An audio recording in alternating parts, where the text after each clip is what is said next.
নমস্কাৰ, আমি এই যে আলোচনা কৰিবলৈ ওলাইছো ভাৰ্বলেছ ক্লজেছ।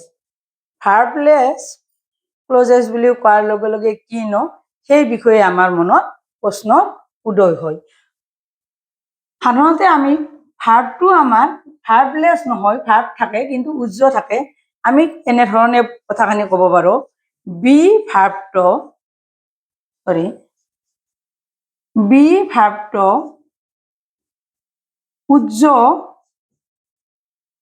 উজ্জ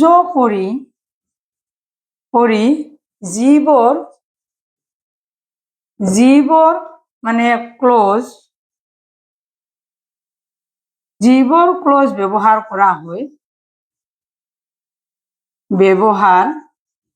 কৰা হয় তাকে ভাৰ্বলেছ ক্লজ বলে। ভাৰ্বলেছ ক্লজ বা ক্লজেছ ক্লজ বলে বা বলা হয়।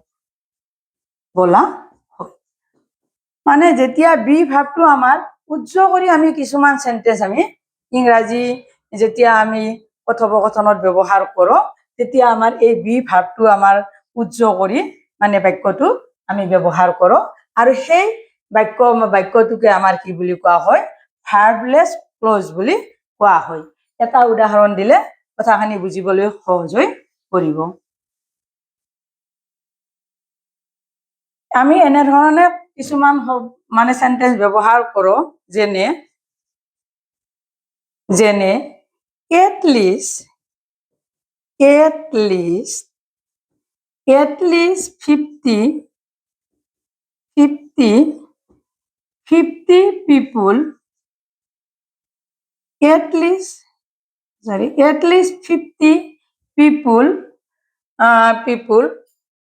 most of them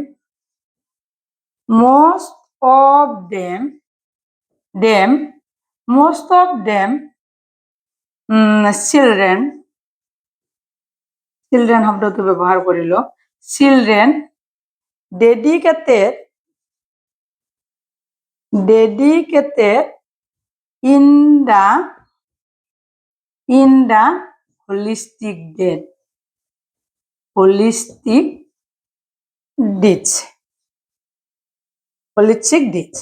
ইয়াতে at least 50 people, most of them children, dedicated in the holistic মানে deeds, এই বাক্যটোত আমাৰ বি ভাৰ্বটো উজ্জ হৈ আছে।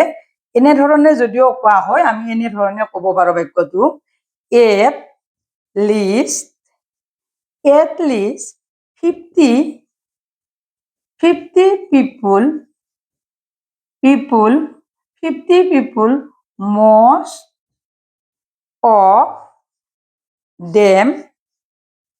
most of them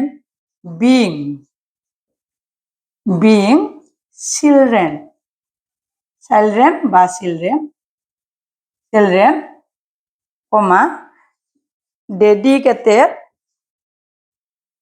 dedicated in the holistic deeds.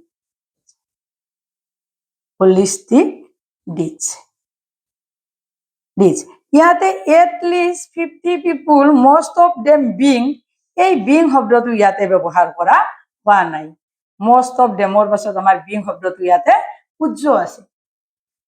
ঠিক কিন্তু এইটো কিন্তু being ভাৰ্বটো আছে, being ব্যৱহাৰ হৈছে, ইয়াতে আমাৰ উজ্জ কৰি সেন্টেন্সটো কোৱা হৈছে, কিন্তু সেন্টেন্সটো আমি যেতিয়া কথোপকথনত ব্যৱহাৰ কৰোঁ ই শুদ্ধ, ৰাইট, কিন্তু এনেদৰে বি ভাৰ্বটো আমাৰ এনেদৰে উজ্জ কৰি মানে নথকাকৈ আমাৰ বাক্যটো ব্যৱহাৰ কৰিব পাৰি। গতিকে এনে ধৰণৰ যিবিলাকত বি ভাৰ্বটো উজ্জ থাকে, এই বি ভাৰ্বটো উজ্জ কৰি কৰা মানে কোৱা বা লিখা বাক্যবিলাককে ভাৰ্বলেছ ক্লজেছ বুলি কোৱা হয়। আমি যেতিয়া ইংৰাজী ফ্লুৱেন্সি ক'বলৈ লওঁ, তেতিয়া আমাৰ এনেধৰণৰ ভাৰ্বলেছ ক্লজ বহুত ব্যৱহাৰ হয়। প্ৰতিভা এডুকেশ্যনেল মেটাৰ চেনেলটো ছাবস্ক্ৰাইব কৰিব, ভিডিঅ'টোত এটা লাইক দিব, লগতে কমেণ্টছ আৰু শ্বেয়াৰ কৰি মোক যেন ভিডিঅ' বনাবলৈ মটিভেশ্যন দিয়ে তাৰ বাবে অনুৰোধ জনালো। আজি আমি ভাৰ্বলেছ ক্লজৰ বিষয়ে আলোচনা কৰিলো। সাধাৰণতে ভাৰ্বলেছ বুলি কৈ যদিও কোৱাতে ভাৰ্বলেছ হয় বা লিখাতেও ভাৰ্বলেছ কৰা হয় যদিও আচলতে তাত বি ভাৰ্বটো উজ্জ্বল হৈ থাকে বা লুকাই থাকে। আজিলৈ ইমানেই।